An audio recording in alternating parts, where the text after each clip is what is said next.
ಗೆಳೆಯರೇ ನಮಸ್ಕಾರ. ಗೆಳೆಯರೇ, ಈಗಾಗಲೇ ತುಂಗಾ ಮತ್ತು ಭದ್ರಾ ಡ್ಯಾಮ್ಗಳು ಎರಡು ತುಂಬಿದ್ದು, ಹೀಗಾಗಿ ಈ ಎರಡು ಡ್ಯಾಮ್ಗಳಿಂದ ನೀರನ್ನು ಹೊರಬಿಡಲಾಗಿದ್ದು, ಇದರಿಂದ ತುಂಗಾಭದ್ರಾ ಡ್ಯಾಮ್ಗೂ ಒಳಹರಿವು ಭಾರಿ ಏರಿಕೆಯಾಗುವ ಸಾಧ್ಯತೆ ಇದ್ದು, ಇದರಿಂದ ಮುಂಜಾಗ್ರತೆಯಿಂದ ಟಿಬಿ ಡ್ಯಾಮ್ನಿಂದ ಭಾರಿ ಪ್ರಮಾಣದ ನೀರು ನದಿಗೆ ಹೊರಬಿಡಲಾಗಿದೆ. ಟಿಬಿ ಡ್ಯಾಮ್ನ 20 ಗೇಟ್ಗಳು ಓಪನ್ ಮಾಡಿ ಪ್ರತಿ ಗೇಟ್ನಿಂದ ಸುಮಾರು 2913 ಕ್ಯೂಸೆಕ್ ನೀರು ನದಿಗೆ ಹೊರಬಿಡಲಾಗುತ್ತಿದೆ. ಹಾಗಾದರೆ ಗೆಳೆಯರೇ, ಇವತ್ತಿನ ತುಂಗಾಭದ್ರಾ ಡ್ಯಾಮ್ನಲ್ಲಿ ಎಷ್ಟು ಅಡಿ ನೀರು ಇದೆ, ಎಷ್ಟು TMC ನೀರು ಸಂಗ್ರಹವಾಗಿದೆ ಮತ್ತು ಒಳಹರಿವು ಹೊರಹರಿವಿನ ಬಗ್ಗೆ ಸಂಪೂರ್ಣವಾದ ಮಾಹಿತಿಯನ್ನು ತಿಳಿಯೋಣ. ಅದಕ್ಕಿಂತ ಮೊದಲು ಈ ವಿಡಿಯೋಗೆ ಒಂದು ಲೈಕ್ ಮಾಡಿ.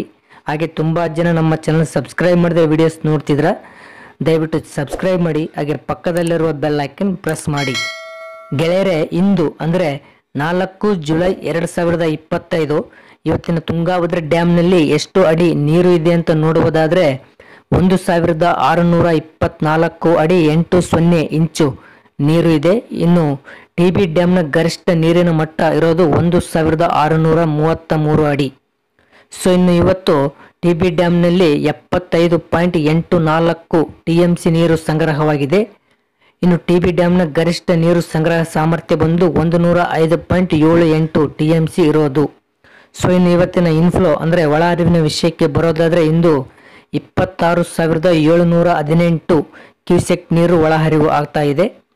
ಇನ್ನು ಇವತ್ತಿನ ಔಟ್ಫ್ಲೋ ಅಂದರೆ ಹೊರಹರಿವಿನ ವಿಷಯಕ್ಕೆ ಬರೋದಾದರೆ ಇಂದು 54,938 ಕ್ಯೂಸೆಕ್ ನೀರು ಹೊರಹರಿವು ಆಗ್ತಾ ಇದೆ.